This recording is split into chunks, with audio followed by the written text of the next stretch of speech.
4h25, nós estamos recebendo, na verdade, aqui no nosso estúdio, o analista político Lucas Santos, que vai falar sobre o uso das ferramentas digitais durante a corrida eleitoral.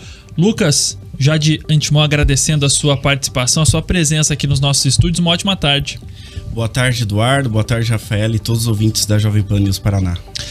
Acho que a gente começa do começo para aquela pessoa que é leiga no assunto, quando a gente está falando de uso de robôs. É uma medida legal, é um uso legal, mas até que ponto? Existe algumas diferenças nesse debate, né? Existe robôs na internet, de fato, que são, vou usar um exemplo de um uso bom, que são os chatbots, que são completamente permitidos nas eleições. Então, você entra ali, por exemplo, num chatbot no WhatsApp, e aí você pede para saber um pouco mais, com alguns comandos, a história do candidato, sobre a família dele, sobre a formação, e esse robozinho vai conversando com você. Isso é muito tranquilo. Funciona no Facebook, funciona isso no site, tudo isso é bacana. E tem o outro lado, que são os robôs, que são perfis falsos, que existe um debate desde 2011, nas primeiras brigadas digitais, que iniciou-se durante o governo Dilma, e depois começou a ser uma prática completamente recorrente em eleições, né? Então são duas diferenças, assim. Quando você fala de chatbot, é aquele, basicamente, até o que o TSE tá usando hoje para você. É aquele robozinho que responde um WhatsApp, por exemplo? Exato. Que é bem tranquilo. Ele é uma programação e que ele facilita muito. Então, ao invés de ter muitas pessoas para responder grandes demandas, é o contrário. Muitas pessoas conseguem se conectar ao mesmo tempo a esse robô e ele vai responder perguntas, porque ele te fará perguntas e através de alguns comandos ele começa a esclarecer algumas questões. Isso também é permitido em eleições, para falar, como eu falei, né, sobre a vida do candidato e tudo mais. Isso é completamente permitido. Desde 2018, inclusive, muito se fala, né, no uso de robôs até para promover ataques políticos. Antes de 2018, essa prática era muito atribuída à esquerda, depois aos correligionários do atual presidente Jair Bolsonaro. Mas aí, quando ela é usada dessa maneira, vamos dizer assim, do lado do mal, ela de fato pode influenciar nos resultados das eleições de uma maneira completamente negativa e ilegal. Sim.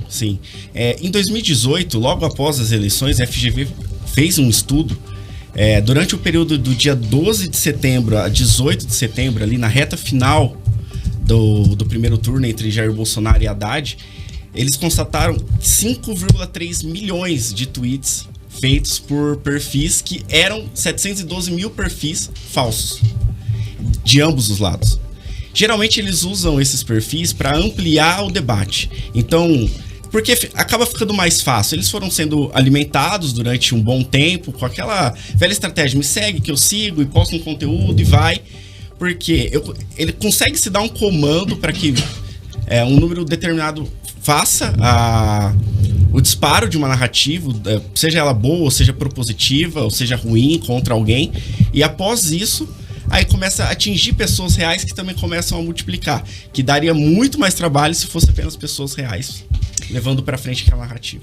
Lucas, vamos falar um pouquinho sobre as decisões do Supremo, que tem também pontuado aí especificamente, né, o ministro Alexandre de Moraes aí posicionamentos em relação às manifestações dos blogueiros bolsonaristas, né? Isso muitas vezes gera uma enorme revolta aí na audiência da Jovem Pan, principalmente porque ele tem mandado derrubar páginas, né, desses blogueiros, aquelas páginas com milhares de seguidores, e aí vem aquela justificativa da questão das fake news, né? Questão de ódio, fake news e tudo mais. Qual que é a sua avaliação sobre essas decisões do Supremo, especificamente do Alexandre de Moraes, em relação a esses blogueiros de apoio ao governo federal?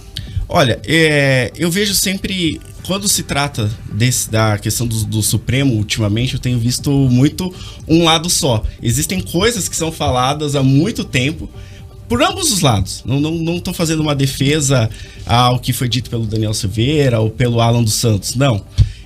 Mas são as mesmas coisas que já foram ditas por ambos os lados e agora é nítido que existe um ativismo judicial. Só que isso começa a extrapolar a partir do momento quando uma ferramenta como o Telegram é tirado do ar. Porque daí ultrapassa a política. Existem empresas que usam aquilo para trabalho, existem cidadãos usando aquilo para trabalhar, para ganhar o seu dia a dia, seu ganha-pão ali. Então você acaba, por uma questão política, interferindo na vida social de muita gente. de um aplicativo que movimenta a forma onde as pessoas se relacionam. Eu acho que é um pouco extremo. Eu acho que precisa ter um pouco mais de cuidado e conhecimento das ferramentas para poder tomar esse tipo de decisão. Eu só queria fazer um adendo na minha pergunta, porque você falou sobre a derrubada de ferramentas, mas muitas vezes a regulamentação vem da própria ferramenta. O Twitter é um caso bastante polêmico, onde principalmente os apoiadores do ex-presidente norte-americano Donald Trump reclamam muito que foram banidos da rede social. E aí não foi a justiça, foi a própria empresa e companhia que decidiu que eles deveriam estar fora. Exato. Isso é um ponto muito importante, porque muitas vezes as pessoas falam, nossa, eu fui banido porque eu falei tal coisa, e pensa que foi o judiciário. Não, isso está lá no Instagram, ou no Facebook, ou no Twitter, tem uma série de condutas que você precisa cumprir, discursos que não são tolerados. Então, depois de um tempo começa a vem um banimento, que é os famosos shadow bans, ou tira sua página de ser marcada. Mas é justo, é correto, é adequada a decisão ou não? Qual é a sua avaliação a respeito dessa postura aí de manifestação política e extinção das contas? Quando você preenche um formulário para participar daquela rede social, você está concordando com aquilo. Eu discordo. Eu sou uma pessoa que eu sou dado a que as pessoas tenham mais liberdade de expressão e que tenha menos cerceamento da expressão.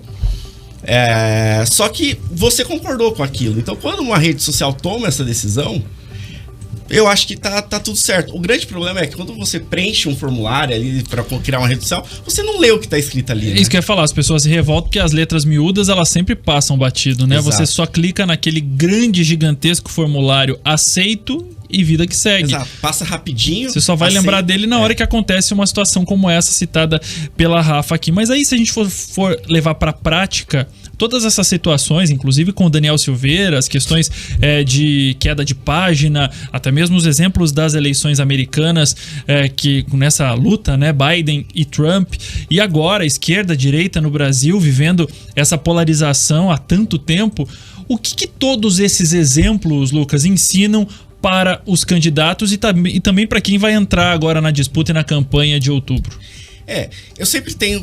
Eu costumo conversar muito com os meus clientes, assim, nenhuma eleição é igual a outra. O formato como as redes eram em 2018, hoje praticamente não existe mais.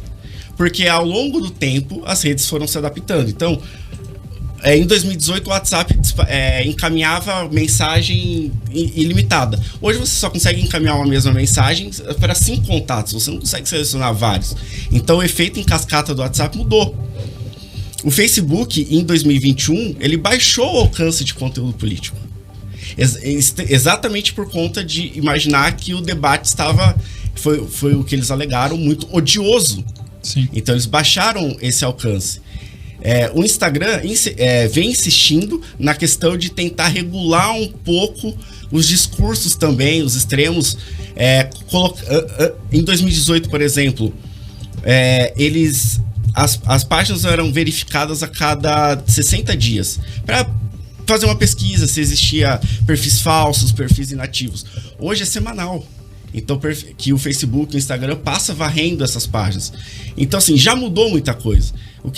Eu vejo as redes sociais, assim como a democracia, buscando um aperfeiçoamento. Por isso que atacá-las é ruim, porque as duas coisas se aperfeiçoam juntas. A gente vê várias instituições fazendo para esse ano aqueles pactos, né, a favor da informação, contra a disseminação de fake news e tudo mais. Só que, por outro lado, a gente tem, por exemplo, notícias como a ex-funcionária do Facebook, né, aquela Sophie Zhang, falando num parecer interno que as redes sociais não têm o menor interesse em regular para países como o Brasil a questão da movimentação política, a manifestação política e o espalhamento de notícias falsas, né? Dizendo que a rede social, na verdade, não estaria nem aí para a questão de prejudicar ou não a eleição no país. E aí, como é que a gente consegue encontrar a leitura dentro desses fatos, né? Instituições oficiais, Tribunal de Justiça, Câmara de Vereadores, Assembleia Legislativa, Justiça Eleitoral, fechando várias parcerias, criando canais e tudo mais, mas a própria rede social, segundo a informação da ex-funcionária, não está muito interessada e preocupada com isso. Olha, eu vejo o contrário. Para nós que estamos na prática e vendo ali as atualizações de algoritmo, nós percebemos. A gente percebe no impacto que um candidato, um determinado político tinha um tempo atrás, ele tem hoje. Então, existe sim uma regulação, uma tentativa de equilíbrio para que as coisas não saiam do controle. É claro, vai acontecer. Ainda é um algoritmo, então ele vai se adaptando, ele vai melhorando. Mas eu vejo algumas evoluções para que as coisas sejam um pouco mais estáveis nas redes sociais. Ô Lucas, mas aí eu te pergunto uma coisa. no dia a dia, os candidatos, eles sabem falar com o público de rede social ou eles vão na marola apenas, deu certo, deu, não deu, vida que segue? Porque hoje a campanha, às vezes, deve ser até muito mais forte e presente no meio digital, no celular, do que na própria TV, no rádio. Sim, até pelo custo, né, Eduardo? Porque um anúncio nas redes sociais é muito mais barato para atingir uma determinada quantidade de pessoas do que panfletado, que cabo eleitoral. Então, as redes sociais ajudam a melhorar a condição de alguns candidatos a alçar o poder. Né? Não são todos que sabem dialogar com o público. A gente ainda vê práticas muito antigas de comunicação se adaptando às redes sociais, mas acho que com o tempo tá todo mundo aprendendo, assim. Acho que tá um movimento bacana aí. Me chamou muita atenção, inclusive, que eu vi o presidente do TRE aqui do Paraná no TikTok fazendo um convite para que os internautas fossem visitar, conhecer o gabinete e tudo mais, né? Com duas moças bem jovens, ali, acho que são da assessoria, fazendo. Quer dizer, tá todo mundo entrando realmente na onda das redes sociais, é inevitável que a gente tenha uma participação maior esse ano. Só fazendo um adendo aí, o TRE criou um departamento de TikTok, que é uma referência para outros TREs do Brasil. Tem gente vindo de fora para aprender no TRE Paraná, inclusive essa linguagem, porque viralizaram, na verdade, vários vídeos no TikTok que o TRE tem disparado e transformado nisso numa linguagem. Exatamente, a linguagem, ele vira a cadeira do presidente do TRE e fala: venha conhecer aqui o TRE, venha me visitar, aqui tem umas meninas bem jovens com ele, e aí, tudo bem, não sei o que, então, bem a linguagem de um eleitor 16, 18 anos, assim, mais jovem, mas é surpreendente, porque normalmente a gente tem aquela impressão que a justiça eleitoral tá fechada no gabinete, cheia de pompa e circunstância, e não, tá na rede social tentando conversar aí com o eleitor mais jovem. Sim, e o TRE Paraná, eles obtiveram êxito.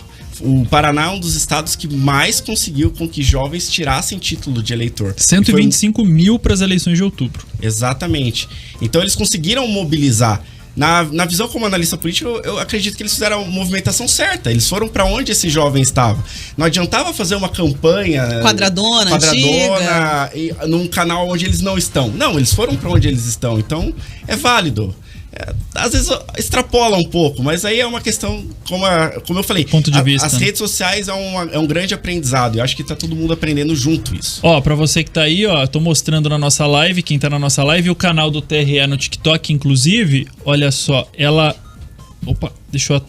tem 72 mil seguidores e mais de 2 milhões de visualizações. Então é muita gente que foi impactada por esses vídeos que estão ali. Tem vídeo, esse que a Rafa falou, ó, o desembargador, que é um dia com o presidente do TRE, e são as meninas lá da comunicação, chefiada pelo Marden e pela Rubiane, que dão conta de produzir esses conteúdos, e elas estão sempre ali produzidas. Olha lá, o vídeo que a Rafa falou tá na tela. Vá conhecer, venha participar do TRE, e essa participação não precisa ser só no TRE também, né, Lucas? Essa participação política, ela também não deve acontecer apenas para mitar, para aparecer e lacrar nas redes sociais. Ela precisa ser de fato efetiva.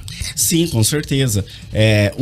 Independente da plataforma usada, a política ela precisa ser propagada para que mais pessoas se envolvam, para que nós tenhamos um maior conhecimento social, que isso também faz parte do aperfeiçoamento da nossa democracia. Então, às vezes a gente vê muito em cima desse debate. Poxa, mas um tribunal no TikTok, mas onde que vai conversar com o jovem que começa a fazer parte da nossa cidadania, da nossa democracia? Eles estão lá. Então é uma adaptação de linguagem, mas o conteúdo é o mesmo. Tá aí Lucas Santos, analista político, participando hoje do RIC Notícias Opinião. Lucas, quero agradecer a sua participação e obrigado, viu, por nos ajudar a entender um pouco mais sobre essa tecnologia no dia a dia eleitoral. Eu que agradeço o convite e estou sempre à disposição de vocês. Obrigado. Valeu, Lucas.